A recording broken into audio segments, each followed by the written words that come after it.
मेरे प्यारे दोस्तों, जय श्री राम। मैं वीरेंद्र गिरी अभी सकरी काशी बरियाम में हूँ और मैरिज ब्यूरो का प्रचार करने यहाँ पहुँच चुका हूँ मैं। अब जो हमारा मकसद है कि हमें हर एक गांव तक पहुँचना है, वो तो आसान नहीं हो पाएगा ना। अब आप लोगों का भी फर्ज बनता है कि आप मेरी वीडियो को आगे इसको शेयर करो। अभी मैंने यहाँ के जो गाँव के लोग हैं उनको मैंने जानकारी दी है।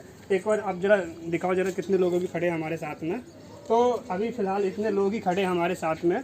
तो मैं आप लोगों को बता देना चाहता हूँ कि जो हमारा मैरिज ब्यूरो है, इस मैरिज ब्यूरो का मतलब ये हो गया कि जैसे आप कहीं रिश्ते के लिए 4 लोगों को अपने साथ लेके जाते हैं, तो अधिकतर क्या होता है, आपने ये देखा होगा कि 4 में से 3 लोग ऐसे होंगे, 2 लोग ऐसे होंगे, अगर अच्छा रिश्ता है वहाँ पे तो उसको अपने तरफ घुमा लेते हैं।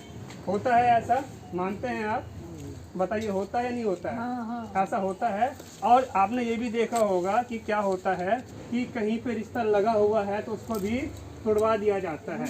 ऐसा होता है, चलता है, चलता है। कई बार हमें ये भी देखने को मिलता है, रिश्ता होने के बाद भी जो है पता चला कि जैसी जानकारी दी गई थी, बताया गया था, विवाह के बाद पता चलता है धोखा हो गया। तो ऐसा धोखे वाली बात भी आप लोगों ने सुना होगा कि ऐसे धोखा हुआ था पहले किसी के साथ थे। और कुछ तो बात हमें ऐसी भी देखने को मिलता है कि जब फेरे का टाइम आता है तो उस टाइम हमें ये पता चलता है, आप यकीन मानिए कई जगह ऐसा हुआ है जो बताने जा रहा हूँ मैं। उसमें ये है कि लड़की की लंबाई जो है ज़्यादा हो जाती है लड़के से, क्योंकि पहले क्या करते हैं, दूर से देखते हैं। लड़के को दूर से देखा, लड़की कहाँ खड़ी रहेगी, छत के ऊपर से, वहाँ से देखेंगे। तो वो वाला तरीका तो अब गया ना। और उसी तरीके से, उसी गलती की वजह से हमारे साथ क्या हम फेस करते हैं, हमारे सामने क्या आता है, लड़के की लंबाई लड़की से कम हो जाती है। अब फेरे के टाइम पे तो वापस जाओगे नहीं, अब शादी करवा दी, उसके बाद तो फिर कलेश चालू हो गया।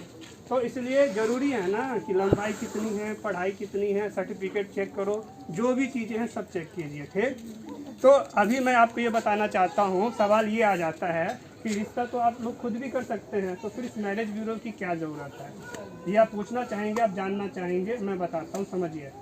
आपको क्या करना होता है, और आपको भी समझना है कि रिश्तेदार तो आपके भी हैं, लेकिन सवाल आ जाता है फिर इस मैरिज ब्यूरो की क्या ज़रूरत है। मैं आपको बता देना चाहता हूँ, मैरिज ब्यूरो की ज़रूरत इसलिए हो जाती है क्योंकि आप 4 रिश्तेदार को लेके जाते हैं तो उनका खर्चा आप ही उठाते हैं, और वहाँ पे डर है आपके रिश्ते का टूटने का, ठीक। लेकिन मैरिज ब्यूरो के पास क्या है, आपकी फ़ीस होती है केवल 501 रुपया, जिसमें आपने अपना प्रोफाइल बनाया। प्रोफाइल का मतलब जैसे मान लीजिए कि आपको अपने लड़के के लिए, विवाह के लिए एक दुल्हन चाहिए, ठीक। तो लड़के की पूरी जानकारी दे दी आपने, लड़की की पूरी जानकारी आपने बता दिया, और इसके आगे जो ज़रूरी बात है वो आपने हमें बता दिया। अब इसके आगे क्या होता है, जैसा आपको रिश्ता चाहिए वो हम ढूंढ के देते हैं। अब इसमें क्या है, मैं आपको समझा देना चाहता हूँ। मान लीजिए आप लड़के वाले हैं, आप लड़की वाले हैं, ठीक। बीच में मैं संस्था हो गया। अब तीसरे को पता ही नहीं है, तीसरा उस रिश्ते को नहीं तोड़वा सकता, ठीक। अब इसके आगे बात कर लेते हैं कुछ दहेज की।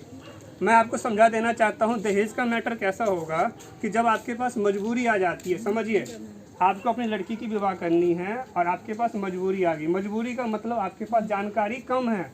अब जब जानकारी कम है तो फिर दहेज बढ़ जाता है, ठीक। और अगर मैं आपको एक लड़के के बदले में 10 लड़का दे दूं तो मजबूरी खत्म, मजबूरी खत्म। तो ये ख़त्म कैसे होगा, संस्था से जुड़ने के साथ। तो यहाँ पे आपको समझना चाहिए कि आप अपना मैरिज प्रोफाइल बनवाइए, संस्था से जुड़िए। और बात यहाँ पे ये कर लेते हैं कि हमारी संस्था में किस तरह का विवाह होता है, जरा उस पर एक और बात करना चाहूँगा।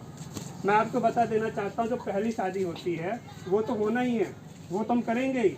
लेकिन पहली शादी के बाद किसी का रिश्ता अगर टूट जाता है तो तलाकशुदा, तो उसका विवाह कैसे होगा, हम कराएंगे।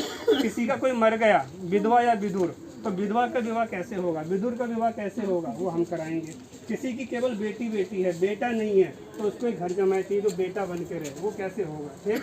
अब कोई विकलांग है, विकलांग, विकलांग का मतलब हो गया हाथ से, पैर से, आँख से कोई विकलांग है, तो अब उसकी शादी कैसे होएगी। तो कहीं पे ऐसा भी तो हो सकता है ना, किसी की बीवी मर गई हो, उसका 1 बच्चा हो, 2 बच्चा हो, तो उस विकलांग लड़की का विवाह जो है उनके साथ करवाया जाएगा। और यहाँ पे एक बात और बता दूँ, बात करते हैं, अगर किसी की आर्थिक स्थिति खराब है तो उनको हम आर्थिक मदद भी करेंगे विवाह में। अगर मैं बोलूँ कि 10 लाख रुपए तक का मदद किया जा सकता है। तो अभी तक मैंने सारी बातें, जानकारी आप लोगों को बता दिया। अब मैं चाहता हूँ कि आप लोग अपने सवाल पूछ सकते हैं, मैथिली भी बोल सकते हैं, कुछ पूछना चाहेंगे अपने सवाल। आप कुछ कह रहे थे, बोलिए। हम तो कह रहे थे जो हम जैसे अपने जैसे हम जे रैंक जिस रैंक में हैं उस रैंक में या अति में तो उस आधार पर होना चाहिए, शिक्षित होना चाहिए। और क्या बोलें? हाँ हाँ शिक्षित होना चाहिए। ठीक है, बहुत बढ़िया, बहुत बढ़िया। ठीक है, आप ये कहना चाहते हैं कि आपको ऐसा रिश्ता जैसे चाहिए। मेरा लड़का ग्रेजुएशन किए हुआ है सब, बिल्कुल। तो हमको तो लड़की आप मूर्ख दीजिएगा तो नहीं करेंगे। नहीं, मूर्ख क्यों देंगे। प्रोफाइल का मतलब होता है, सुनिए मैं आपको बता देना चाहता हूँ, प्रोफाइल का मतलब होता है आपने लिखवा दिया कि हमें ऐसी लड़की चाहिए, हमें ऐसा लड़का चाहिए, तो वैसा ही तो हम ढूंढेंगे, तभी तो प्रोफाइल है।